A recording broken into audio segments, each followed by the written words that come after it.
During the operation of an aircraft engine, the engine sucks in a lot of air.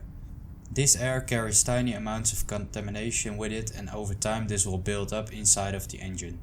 You can imagine how dirty the insides of an engine can become when flying above cities, oceans and deserts, day in, day out for many years. Because a contaminated engine overall efficiency declines over time, on certain intervals we do an engine wash to make the engine as efficient as possible in its operation time.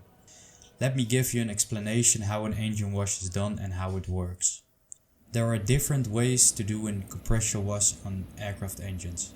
On the GEnx there's a method which the water is sprayed behind the fan straight into the booster.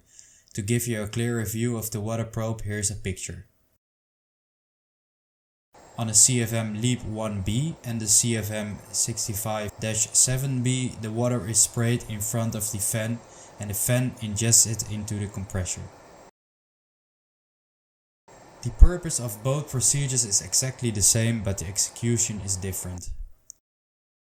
Let's take a look at a cross-section of the GEnx engine. The water is ingested here directly into the booster stage.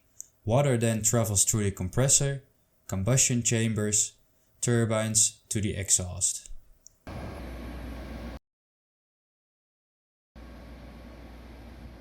The water cleans the gas path and this will improve the efficiency of the engine. On this shot you see the water cat structure under the engine. The water is collected and will be recycled. Thanks for watching and see you next time.